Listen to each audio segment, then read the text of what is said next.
10 बजे से लेकर 11 बजे के बीच में उपस्थित हूँ आप सबके सामने। आज जिनकी कुंडली लेकर के आया हूँ, इनका नाम मुकेश कुमार है। ये सहरसा बिहार से है, लेकिन रहते यूके में है, यूनाइटेड किंगडम में रहते हैं। और ये उन्होंने अपनी कुंडली मुझे भेजी है। सवाल, दाम्पत्य कैसा है, बच्चे के साथ कैसा संबंध रहेगा, आर्थिक पक्ष कैसा है, यही जानने के लिए लोग ज्योतिष के पास आते हैं। और उसके बाद करियर में कितना आगे जा पाऊँगा, आदि आदि चीज़ें। मैं आपको सबसे पहले इनकी कुंडली के पंचांग से आपका परिचय कराता हूँ। किसी भी व्यक्ति की कुंडली में सबसे पहला जो पिलर है वो पंचांग ही होता है। और अगर वो गड़बड़ नहीं हो तो कुंडली भी गड़बड़ नहीं करती है। लेकिन अगर वो गड़बड़ हो जाए, जैसे इनकी कुंडली में इनका जन्म कार्तिक माह में हुआ है। कार्तिक माह में जन्मे जो लोग होते हैं वो यथेष्ट होते हैं, उचित कार्रवाई करने वाले होते हैं और उचित और अनुचित चीज़ों का बड़ा ही निर्भीक होकर के पालन भी करते हैं। दक्षिणायन में जन्मे हैं, इस वजह से व्यक्ति का आत्मबल और व्यक्ति को धन कमाने के लिए दूर जाना पड़ेगा। शरद ऋतु में जन्मे हैं, इस वजह से आलस्य थोड़ा सा है, पर व्यक्ति शांत है, मनस्वी है और गूढ़ से गूढ़ विषयों को आसानी से, सरलता से किसी भी व्यक्ति को आराम से समझा देने वाला है। मतलब उसकी टेक्निक अच्छी है। कृष्ण पक्ष के 10वीं तिथि के जन्मे होने से व्यक्ति के जीवन में अर्थतंत्र कभी कभी गड़बड़ होगा और यहाँ व्यक्ति का मन मस्तिष्क भी कभी कभी चरमराएगा। छोटी छोटी समस्या को बहुत बड़ा बना देना और भविष्य को लेकर के हमेशा ही चिंतातुर रहना, ऐसा हो सकता है। सोमवार के जन्मे होने से व्यक्ति मनस्वी है, साधु है, संत प्रवृत्ति का है और कई बार बहुत ही बचपना कर देने वाला भी होता है। हालांकि गांभीर्य बड़ा व्यक्ति का उम्र के हिसाब से वो बड़ा बेहतर होता जाता है, ये भी बात कह सकता हूँ। आगे बढ़ने पे इनकी कुंडली में चंद्रमा पापक होंगे। क्षीण चंद्रमा पोषक नहीं होते, वो कई बार परेशान करने वाले हो जाते हैं। मतलब वो जहाँ बैठे हैं और जिस भाव के अधिपति हैं, इन दोनों ही भावों पे उनका प्रभाव कमज़ोर होगा और व्यक्ति के धन के आगमन की स्थिति को वो कई बार इरेगुलर करेंगे। जैसे इरेगुलर करने का मतलब है कि आप कभी बहुत ज़्यादा धन कमाएं, कभी कम, या प्राइवेट सेक्टर से जहां आपको कोई टारगेट पूरा करना हो, या प्राइवेट सेक्टर में ही आते हो, आप प्राइवेट सेक्टर से ही नौकरी करते हो तो धन जो है वो एक सरीखा नहीं आता, कभी कम कभी ज़्यादा, या बचाने में भी मुश्किलें होती हैं। इमोशनली व्यक्ति बहुत जल्दी किसी से कनेक्ट हो जाता है। एक और भी समस्या यहाँ और होगी कि व्यक्ति जल्दी किसी पे भरोसा नहीं करेगा। ऐसा वो जल्दी किसी पे भरोसा नहीं करेगा और बुद्धिमत्ता से युक्त और तर्क से युक्त होकर के निर्णय लेने वाला और तार्किक समझदार होता है। क्लियर है? शुभ योग में जन्मे हैं। आश्लेषा जन्म के नक्षत्र का वो जो चरण है चंद्रमा का, वो चौथा चरण है और लग्न का जो चरण है वो अश्विनी नक्षत्र का है, चौथे चरण का। तो इसका भी प्रभाव बताऊंगा आगे। तो शुभ योग में जन्मे होने से व्यक्ति सौभाग्यशाली तो होता है, बुद्धिमान भी होता है, परम तेजस्वी होता है और बैलेंस बहुत अच्छे तरीके से जीवन में बना लेता है। परिवार से दूर रहने का योग बनेगा इनकी कुंडली में। ब्राह्मण वर्ण और राक्षस गण के होने के कारण व्यक्ति में सात्विकता है और तामसिक प्रवृत्ति भी है। ईर्ष्या, द्वेष, छल, कपट, मोह, मात्सर्य, प्रभाव, अभाव, ये सब जो प्रभाव है व्यक्ति के जीवन में देखने को मिलेंगे।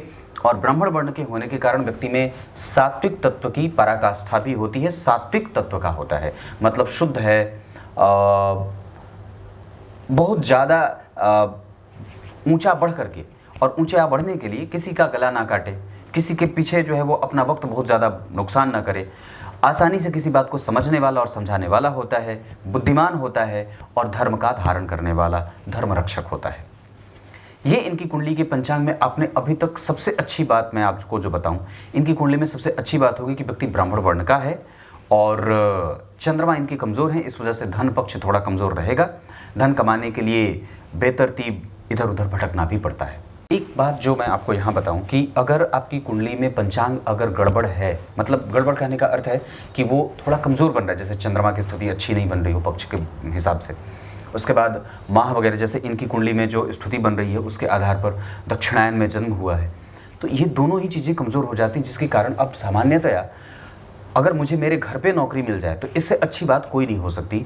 अगर मुझे बाहर जाना हो और कुछ अधिक पैसे भी मिल रहे हैं तो कुछ कुंडलियों में विदेश जाने के योग बड़े अच्छे और मजबूती से उपस्थित होते हैं, इस वजह से उनको वो जल्दी ही अपनी तरफ आकृष्ट कर लेते हैं। योग अगर बहुत मजबूती से उपस्थित है तो वो निश्चित रूप से घटित हो जाता है, पर अगर योग थोड़ा कमज़ोर भी है तो वो उसके निकट ले जा करके आपको वापस नहीं देता है या फिर वो कमज़ोर परिणाम करता है। मैं आपको सबसे पहले बताऊं, मेष लग्न की कुंडली, अगर कोई भी जातक जो मेष लग्न का है वो कैसा होता है, अगर इसको आप समझना चाहें तो मेष लग्न के जो जातक होते हैं वो रिस्पॉन्सिबल होते हैं सबसे पहले, मतलब उनके अंदर जिम्मेदारी निभाने का भाव होता है। वो चाहते हैं कि मैंने जिसका दामन पकड़ा है उसको पूरा करूं और अंतिम तक ले जा करके छोड़ूं, उसकी यात्रा वो सफल करना चाहते हैं।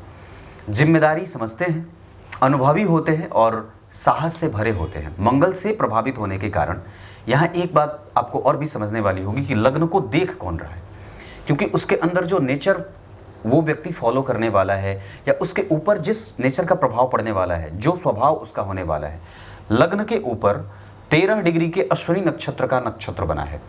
अश्विनी नक्षत्र के चौथे चरण का यह जन्म होगा।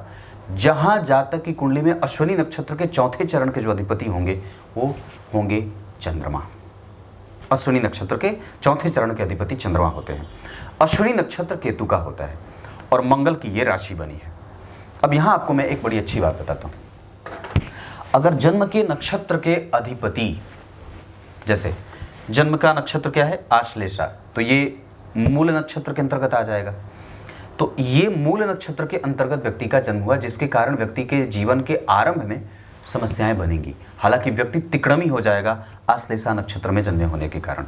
और लग्न बना है अश्विनी नक्षत्र के केतु के नक्षत्र का पहला चरण, चौथा चरण। तो अश्विनी नक्षत्र के चौथे चरण के चंद्रमा अधिपति होंगे, नक्षत्र का अधिपति केतु होगा और लग्न के अधिपति मंगल होंगे, मतलब मेष राशि। अश्विनी नक्षत्र के अधिपति केतु और जो चरणबद्ध तरीके से मैंने बताया उसका अधिपति चंद्रमा। अब यहाँ पे ये बात आपको समझनी होगी कि आपके लग्न के नक्षत्र के चरण के अधिपति कौन है और उनका संबंध आपके राशि से हो रहा है क्या। जैसे चंद्रमा कर्क राशि के ही बैठे हैं और नक्षत्र के चरण के अधिपति कौन है, चंद्रमा ही है।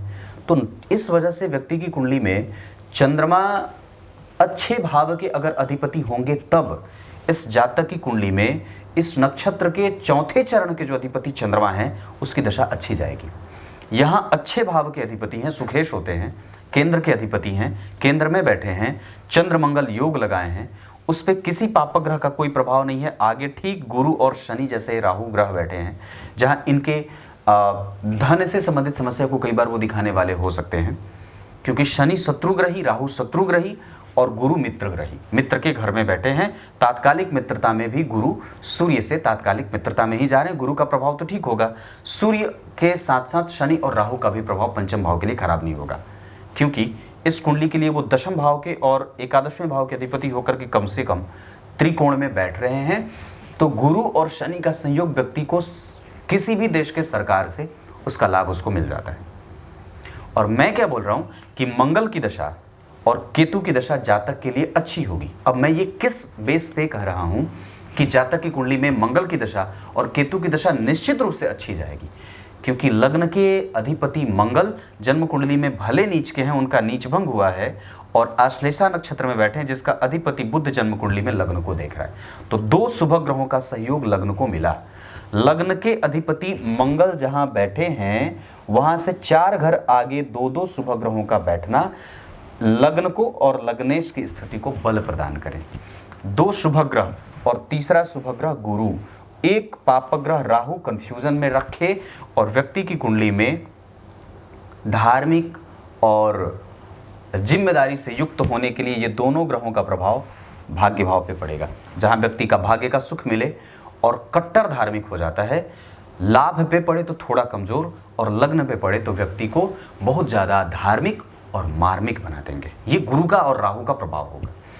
थोड़े बहुत कंफ्यूजन जो आपके दिमाग में बनते होंगे धन को लेकर के, भविष्य को लेकर के जो डर पैदा होता है वो राहु के कारण ही होता है। जो आप थोड़े से कंफ्यूजन में रहते हैं, थोड़ा आपको आपके जीवन में कई बार ये कर लूँ, यहाँ भी चला जाऊँ, ये भी कर लूँ, बहुत सारी चीज़ें इकट्ठा कर लूँ, ये भाव राहु देते हैं। यहाँ पे 2 से 3 शुभ ग्रहों का प्रभाव आपकी कुंडली के लग्न पे है और सूर्य जन्म कुंडली के 6वें भाव में 6 नंबर की राशि में बैठे हैं, नीच की राशि की तरफ बढ़ रहे हैं। इसका अर्थ होगा कि सूर्य 27 डिग्री पे कमजोर जा रहे हैं, वृद्धावस्था की तरफ हैं, मृतप्राय अवस्था की तरफ हैं, वृद्ध होकर के बैठे हैं या मृतप्राय होकर के बैठे हों।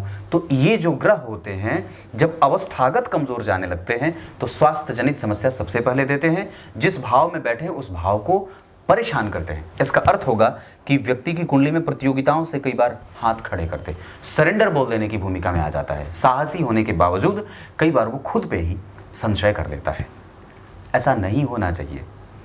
इसका अर्थ ये होगा कि आपको हमेशा ही अपने पेट से संबंधित समस्या का ख्याल रखना होगा, वो बहुत ज़्यादा बढ़े नहीं, थायरॉक्सिन की कमी ना हो, थायराइड वगैरह की स्थिति बढ़िया रहे, शरीर में नमक और चीनी का संतुलन बना रहे, पेट का क्षेत्र जो नाभि का क्षेत्र है वो परेशान ना हो। इसके अतिरिक्त आपको मैं एक बात बता दूं तो गुरु के साथ जो रोगेश हैं बुध, वो जन्म कुंडली में आपको लग्न में दृष्टि भी जारी है और गुरु इस कुंडली के लिए भाग्येश होकर के दूसरे भाव में बैठे त्रिकोण में, ये आपकी कुंडली के लिए रोग से मुक्ति का कारण बनेगा।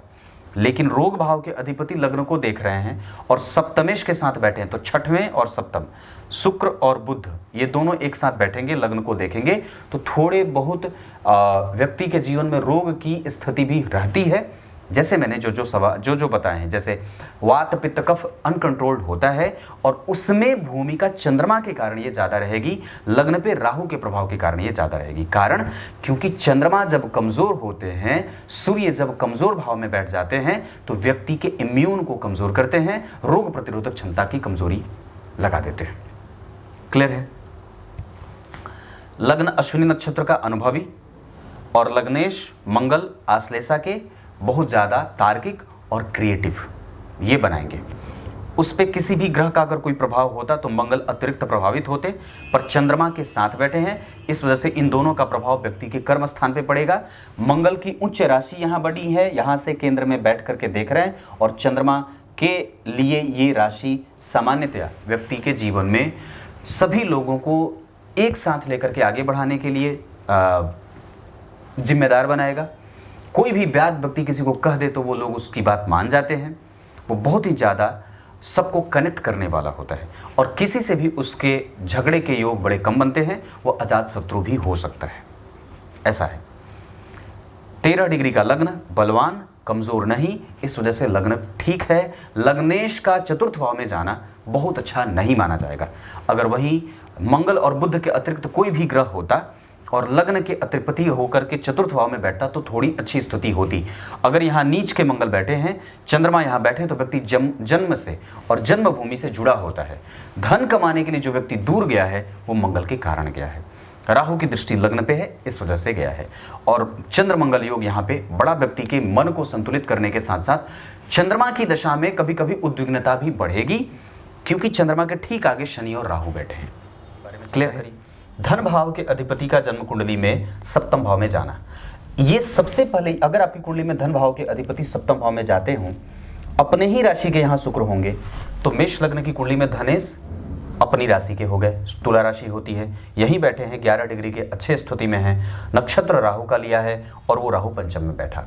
इसका अर्थ होगा कि व्यक्ति के पास बहुत सारी चीजें देखने को मिलेंगी और वो खुद का भी काम अगर करता हो कहीं पे बैठ करके या किसी के यहाँ प्राइवेट सेक्टर में नौकरी भी करता हो तो भी ये शुक्र आपको बहुत सारी चीजें देने वाले होते हैं। हालांकि इस कुंडली में वो मारक होते हैं द्वितीय और सप्तम भाव के अधिपति होने से, परंतु फिर भी इस कुंडली के लिए वो तृतीय भाव के अधिपति के साथ बैठे हैं और छठवें भाव के अधिपति के साथ बैठे हैं। विचार करिए, तो धन भाव के अधिपति का संबंध छठवें भाव के अधिपति के साथ हुआ। ये ऋण दोष लगाएंगे और दारिद्र दोष की तरफ आपको लेके जाएंगे। तो शुक्र की दशा में और शुक्र में जब बुध आए या बुध की दशा में जब शुक्र आए तो आपको किसी को भी देने से बचना चाहिए, स्वास्थ्य का ख्याल रखना चाहिए, स्वास्थ्य पे बहुत ज़्यादा एक्सपेंस ना करना पड़े, इस वजह से उसको पहले ही टैकल कर लेना चाहिए। बुध और शुक्र के अंतर प्रत्यंतर और दशाओं में आपको थोड़ी बहुत सावधानी रखनी चाहिए, स्वास्थ्य से संबंधित और धन से संबंधित। बाकी अन्य चीजें नहीं, जैसे करियर से संबंधित समस्या नहीं हो, आपको आपके प्रतियोगिता परीक्षाओं में आपको दिक्कत ना हो, ये सब चीजें। हालांकि जो ये स्थिति बनी है इनकी कुंडली में कि धन भाव के अधिपति सप्तम में बैठे तो व्यक्ति खुद का कारोबार करे तो ज्यादा अच्छा हो। क्लियर है? वाणी अच्छी है, शुभता है, लक्षण अच्छे हैं, प्रभाव खराब नहीं है। इस कुंडली के लिए 4 तारीख अच्छी रहेगी। इस कुंडली के लिए धनु राशि, इस कुंडली के लिए सिंह राशि के अधिपति मंगल, गुरु और सूर्य, ये तीनों ही ग्रह जो परम मित्र होते हैं एक दूसरे के, इस कुंडली में इनकी दशाएं अच्छी जाएंगी। इसके अतिरिक्त केतु की दशा और साथ ही साथ चंद्रमा की दशा भी जातक की कुंडली में अच्छी जाएगी। मैंने उसका कारण आपको पहले बता दिया है, नक्षत्र के चरण वाली बात। पराक्रम भाव के अधिपति के साथ धन भाव का संयोग होगा, कम्युनिकेशन बहुत अच्छा हो जाएगा। और साथ ही साथ व्यक्ति जब तक जीवन में रहता है तब तक उसको नौकरी करनी पड़ती है। चतुर्थ भाव के अधिपति का जन्म कुंडली में यहीं बैठ जाना और लग्नेश के साथ बैठना, चल अचल संपत्ति की स्थिति ठीक होती है। और व्यक्ति अगर चाहे तो अभी भी दशा जो चल रही है इसमें अभी भी वो संयोग बन रहा है, कम से कम 2026 तक की कुछ तो जरूर इकट्ठा कर ले। अगर चाहें तो मंगल की दशा जो आने वाली है उसमें भी आप ये काम कर सकते हैं। मतलब चंद्रमा और मंगल की दशा में व्यक्ति को निश्चित रूप से उससे पहले, मंगल की दशा बीतने से पहले कोई ना कोई अचल संपत्ति अवश्य खड़ी कर लेनी चाहिए, चाहे विदेश में हो चाहे भारत में हो। पर वस्तुतः आपकी कुंडली के अष्टमेश भी होते हैं, लग्न के अधिपति होने के साथ साथ नीच के बैठे हैं, तो इकट्ठा करने में थोड़ी बहुत दिक्कत होगी। और कई बार आपको वो धन इकट्ठा होने के बावजूद भी जब लेने जाएंगे तब थोड़ा कम सा महसूस होगा, या फिर थोड़े बहुत कर्ज की स्थिति में भी आपको लेके जाएंगे। और जो वो सटना चाहे, जैसे आपका जो पैतृक संपत्ति होने के अतिरिक्त जो आपका अपने द्वारा प्राप्त किया गया धन है, तो उसमें थोड़ी बहुत मशक्कत भी होगी। वो नीच के मंगल के कारण ऐसा संभव है। हालांकि मैं इसकी पुष्टि बहुत अच्छे तरीके से नहीं कर सकता, क्योंकि वो जन्म कुंडली में लग्नेश होते हैं, रोगेश अष्टमेश होने के कारण, अष्टम भाव के अधिपति होने के, नीच के होने के कारण कई बार व्यक्ति के जीवन में बहुत मेहनत करने के बाद कई बार चीज़ें मिलती हैं। हालांकि बुद्धि से, ज्ञान से, प्रभावों से संपन्न होने के मामले में, प्रभाव के मामले में कभी भी व्यक्ति कमजोर नहीं है। उसके अंदर गांभीर्य है, उसकी वाणी गंभीर है और सुख निश्चित रूप से उसको सभी चीज़ों का मिल जाता है। पंचम भाव के अधिपति का जन्म कुंडली में छठवें में जाना और छठवें भाव के अधिपति का लग्न को देखना, ये थोड़ी सी कमजोरी। जहां व्यक्ति पढ़ाई कुछ और करे, धन कहीं और से कमाए, धन करे, कोशिश तो हालांकि यही व्यक्ति हमेशा करे कि वो जितनी जल्दी हो सके बाहर ही सेटल हो जाए। और घर की याद तो हमेशा आएगी, क्योंकि चंद्रमा यहाँ पे दोनों ही ग्रह बहुत ज़्यादा अच्छे नहीं बैठे। चंद्रमा नैसर्गिक रूप से पापक नहीं होते, पर वो पापक ग्रह बन करके बैठे हैं। क्यों? क्योंकि वो पक्ष बल से कमजोर हैं। और मंगल नैसर्गिक रूप से पापक ग्रह होते हैं, अष्टमेश भी होते हैं, लग्नेश भी होते हैं, पर मंगल जैसे ग्रह का चतुर्थ भाव में बैठना व्यक्ति को जन्म स्थान से अपने कुल देवता के उपासक के रूप में अपने आप को स्थापित करना चाहिए। जहां भी रहें, जहां कहीं भी जाएं, अपने घर से निकलने से पहले अपने कुल देवता की आराधना और उनको याद अवश्य करें। जैसे आपके दादाजी, नाना जी जो नहीं हैं इस धरा पे, जो परदादा, दादा, परदादा जो लोग हैं, उनको अवश्य ही याद करते रहना चाहिए। यहाँ पे इनकी जो स्थिति बनेगी, कमजोर लेकिन साहसी व्यक्ति, निडर होता है, आत्मविश्वास से युक्त होता है और निश्चित रूप से संतान उत्पत्ति में दिक्कत के योग भी बनेंगे, क्योंकि मंगल पहले ही नीच के, गुरु राहु के और शनि के साथ में आने के कारण थोड़ी बहुत समस्या यहाँ भी देखने को मिल सकती है। मतलब संतति से आपको निश्चित रूप से अपना संबंध परिभाषित करना होगा। कैसा? एकदम बहुत ज़्यादा लाड प्यार से युक्त उनको रखना होगा। और अगर हो सके तो अपनी पत्नी को ही अपने बच्चे को डांटने को कहिएगा, अपना डांटे तो ज़्यादा अच्छी बात है। आपके ऊपर पुत्रों का आशीर्वाद है, आपके ऊपर कुल देवता का आशीर्वाद है, और अगर उनकी आराधना आप करेंगे तो ज़्यादा आसान होगा आपके लिए जीवन। यहाँ गुरु मघा के, अनुभवी और साथ ही साथ धार्मिक, यहाँ राहु शुक्र के, इस वजह से खर्चीला, और यहाँ शुक्र राहु के, तो परिवर्तन जो योग बनेगा अनुभवी बनाने के साथ साथ व्यक्ति को कर्मठ और जुझारू बना दे।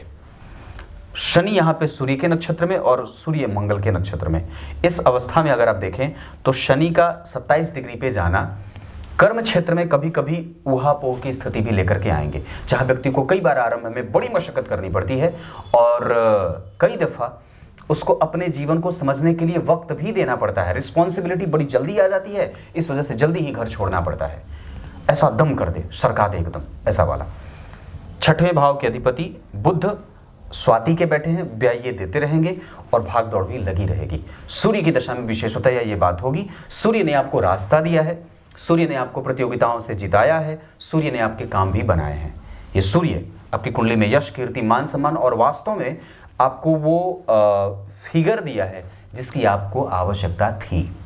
जो बैकग्राउंड बनाया गया है इस कुंडली में, वो पंचम भाव के अधिपति सूर्य के द्वारा ही बनाया है। अगर उस दशा काल में आप अगर बाहर गए हों तो कोई आश्चर्य की बात नहीं होगी। सातवें भाव में मालव्य योग का निर्माण और यहाँ पे चंद्रमा के कारण, और गुरु का सकट योग बनेगा। यहाँ पे थोड़ी सी कमजोरी होगी, जहाँ पे कई बार आपको ऐसा कहा जाएगा कि आप दूसरों की बात नहीं सुनते हैं और जिद्दी हैं, हठी हैं, गुस्सैल हैं या क्रोधी हैं, ऐसे तमगे मिलेंगे। लेकिन यहाँ पे 2 शुभ ग्रहों का प्रभाव व्यक्ति को अनुवांशिकीय लक्षणों से युक्त बना दे। जहाँ व्यक्ति के अनुवांशिक रोग होने के संभावनाओं से भी युक्त देखा जाता है, और यहाँ पे रोगेश देखेंगे तो वात, पित्त और कफ से व्यक्ति को समस्यान्वित भी होते देखा जाता है। शुक्र के साथ बुध का बैठना आसान जीवन को जीने के लिए प्रेरित करने वाला, बहुत ज़्यादा हेडक, चिंता न रखने वाला और कई बार भोगी प्रवृत्ति का भी बना दे। व्यक्ति के गुण और व्यक्ति की पसंद बड़ी ही अच्छी होती है, जो किसी को भी आसानी से अपनी तरफ आकृष्ट कर लेती है और आराम से जीवन जीने का व्यक्ति इच्छुक होता है। उसके दिमाग में बहुत सारे कन्फ्यूजन की स्थिति नहीं होती, बहुत ही ज़्यादा अनुभवी और तार्किक होने के कारण वो बहुत सारी समस्या को खुद से ही सुलझा लेगा। आपके अंदर ये गुण है। ऐसा ये सप्तम भाव। अष्टम भाव थोड़ा कमज़ोर, इस वजह से व्यक्ति चाहता है कि ये भी पढ़ दूँ, वो चाहेगा कि ये भी इकट्ठा कर दूँ, यहाँ से भी कुछ मिल जाए, पर ऐसा कम बार होता है। हाँ, एक बात अवश्य होगा कि व्यक्ति के जीवन में बहुत सारी चीज़ें ऐसी होंगी जितना उसके ऊपर उसको वक्त नहीं देना चाहिए, उससे ज़्यादा भी वो कई बार उस चीज़ को महत्व और तवज्जो दे देता है। अगर ऐसी बात है तो उससे दूर हटने का प्रयास करिए। बात को पकड़ करके वहाँ बैठने का कोई मतलब नहीं है, जितनी जल्दी हो सके वहाँ से निकल जाने का प्रयास करिए। कोशिश करिए कि किसी के पास बहुत कम समय देकर के उससे बहुत सारी चीज़ें इकट्ठा कर ली जाए, क्योंकि आपकी कुंडली में लग्न को शुक्र, लग्न को मंगल देख रहे हैं, लग्न का मंगल का प्रभाव है। शुक्र और बुध का तो चंचलता, और व्यक्ति की पत्नी बहुत ही सुंदर, बेहतरीन, और कभी भी दाम्पत्य में कमजोरी नहीं होती है। यहाँ चंद्रमा और शुक्र का संबंध व्यक्ति को सुंदर पत्नी का मालिक और साथ ही साथ परम तेजस्विनी पत्नी का मालिक बनाता है। नवम भाव बहुत अच्छा। राहु और केतु का संपर्क अगर होगा तो धर्म बनेगा, धार्मिक बनेगा, यशस्वी बनेगा, और साथ ही साथ व्यक्ति के जीवन में भाग्य का लाभ भी मिलता है। वो कभी भी ये शिकायत नहीं करेगा कि मुझे मेरे भाग्य का सहयोग नहीं मिला। अगर भाग्य का सहयोग मिलता है तो वो सिर्फ यहाँ के अधिपति के यहाँ बैठ जाने के कारण, और वो जो धर्म व्यक्ति के जीवन में समाहित है वो गुरु के नक्षत्र में केतु के होने के कारण, गुरु केतु के नक्षत्र में है, इस वजह से ऐसा होता है। अगर गुरु का प्रभाव जन्म कुंडली के भाग्य भाव को मिल जाए तो निश्चित रूप से आप ये बात कह सकते हैं कि व्यक्ति मायावी नहीं है, एकदम यथेष्ट है और बहुत ही ज़्यादा दूरगामी सोच को रखने वाला है। धन की स्थिति गुरु की दशा में व्यक्ति को धन का लाभ, भाग्य का लाभ, बड़ा काम होना, भाग्योदय हो जाना, बहुत बड़ा निर्णय ले लेना, बहुत बड़े काम का बहुत आसानी से सरलता से हो जाना, पुत्र संतति का लाभ, भवन का सुख, गाड़ियों का सुख, तरह तरह के जो नए नए आयाम जीवन में स्थापित होते हैं, उसका सुख व्यक्ति को गुरु की दशा में मिल जाता है। दशम और एकादशवें भाव के अधिपति शनि अगर केंद्र के अधिपति होकर के त्रिकोण में बैठे हैं, लग्नेश के शत्रु होते हैं, और यहाँ पे वो गुरु के साथ बैठे हैं, तो दशम और नवम इसका योग जब एक साथ पंचम में बनेगा तो इस वजह से व्यक्ति का करियर बड़ा ही वेल एस्टैब्लिश हो जाता है। आरंभ में शनि के कारण थोड़ी बहुत दिक्कत हुई होगी, पर वो एक सामान्य सी बात है। तो मैं दशम और एकादशवें भाव की अगर चर्चा करूं तो दशम भाव के अधिपति नवम भाव के अधिपति के साथ त्रिकोण में, यहाँ पे शनि और जो गुरु का संबंध बना है, इसे बहुत अच्छा संयोग कहा जाएगा। उसके ठीक पीछे चंद्रमंगल योग दशम भाव का प्रभाव भी ठीक रखेगा, और अपने भाव से पापग्रह 8 में बैठा है, तो मैं समझता हूं कि इसे कमजोर नहीं कहेंगे। वस्तुतः इसमें कमजोरी थोड़ी बहुत राहु के कारण कई बार देखने को मिलेंगी। हालांकि शनि और राहु का यहाँ प्रभाव थोड़ी बहुत कमजोरीपन के साथ ही देखने को मिलेगा, लेकिन इतनी सारी चीज़ें होने के बाद जो उसको मिलना चाहिए, जिसके लिए उसने मेहनत करी है, वो चीज़ उसको प्राप्त हो जाएगी। क्योंकि एकादशवें भाव के भी अधिपति होते हैं, और शनि राहु केतु के साथ बैठ करके गुरु के साथ एक शुभग्रह और 3 पापग्रह शनि, राहु और मंगल, सबका प्रभाव एकादशवें भाव पे है। मंगल की 8वीं दृष्टि, शनि की 7वीं दृष्टि, राहु की 7वीं दृष्टि, गुरु की 7वीं दृष्टि, तो इतने सारे प्रभावों से एकादशवां भाव आपकी कुंडली में एक्टिव है। और मैं समझता हूं कि आपकी कुंडली का दशम भाव, कौन कौन भाव अच्छे बने, लग्न अच्छा बना, और उसके बाद पराक्रमेश भी अच्छे बने हैं, अपने भाव से 5 घर आगे हैं, चतुर्थ भाव ठीक बना है, पंचम भाव ठीक बना है, संतान और जो प्रेम मिलना चाहिए कई बार वो परिवार से भी थोड़ा कम सा मिलता है, ये आपकी कुंडली में थोड़े से योग कमजोर होंगे। 6वां भाव थोड़ा कमजोर, 7वां भाव ठीक बना है, 8वां भाव थोड़ा कमजोर होगा, 9वां भाव बहुत अच्छा बना है, 10वां भाव बहुत अच्छा बना, 11वां भी अच्छा बना। 12वें भाव के अधिपति का जन्म कुंडली में यहाँ जाना व्यय, आत्मसंतुलन की कमी कमजोरी कभी कभी गुरु की दशा में देखने को मिल जाए। हालांकि यहाँ पे वो बिल्कुल ही अच्छे हैं, मैं खराब उन्हें नहीं कहूँगा। अगर वो राहु और शनि के साथ नहीं होते तो और भी ज़्यादा एक क्षत्र हो जाते, और एक क्षत्र राज्य व्यक्ति स्थापित करने वाला होता है।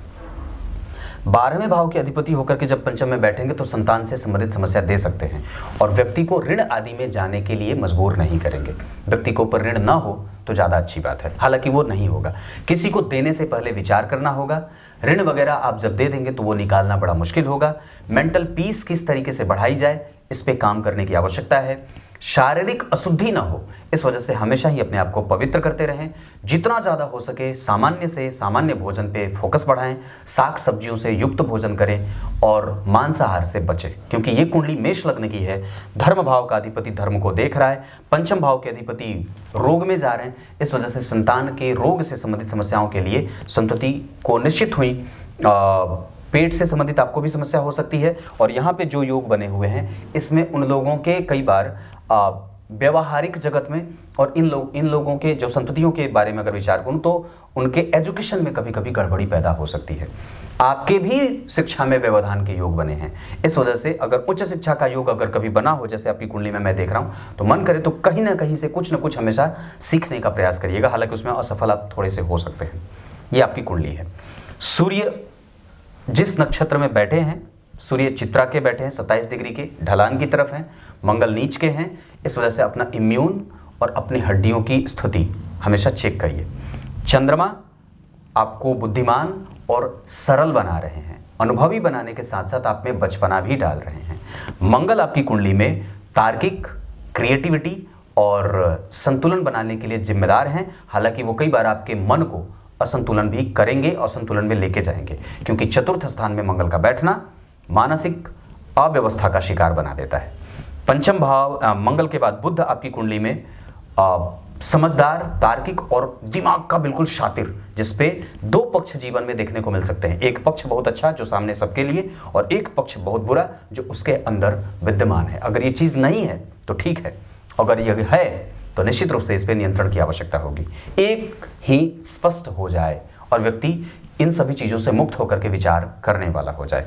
देवगुरु बृहस्पति अनुभवी और साथ ही साथ साम्रांत, कुलीन और इच्छा शक्ति के जागृत होने के कारण बनेंगे। कम पैसों पर नौकरी दिलवाने वाले यही गुरु ही होंगे, और राहु की दशा में बहुत ज़्यादा सावधानी की आवश्यकता होगी। गुरु के बाद शुक्र खर्चीला, और व्यक्ति के जीवन में रिस्पॉन्सिबिलिटी कभी कम ना हो, और उसके पास चीज़ों का अंबार लगा रहता है मैटेरियली। शनि आपकी कुंडली में जिस स्थिति में बैठे हैं उसके आधार पर वो आपको सरकार से, पिता से, माता से कई बार संतुलन बनाने में आपको दिक्कत हो सकती है। इस वजह से उनके प्रेम को किस तरीके से संजो करके रखना है, इस पे मनन करिए। अपना प्रभाव इस तरफ बढ़ाइए कि किस तरीके से उनके प्यार को अधिक से अधिक समय तक प्राप्त किया जा सके। वैसे आपकी कुंडली में माता भाव ठीक बन रहा है, पिता भाव भी आपकी कुंडली में कमज़ोर नहीं है, पर राहु और शनि के साथ होने के कारण, राहु और शनि का संबंध पंचम भाव में है, वो कई बार पितृ प्रेम को कमज़ोर कर देता है। ऐसी स्थिति में हालांकि माता का स्वास्थ्य भी गड़बड़ हो सकता है, और आपका मेंटल लेवल कभी कभी उत्साह से हीन हो सकता है।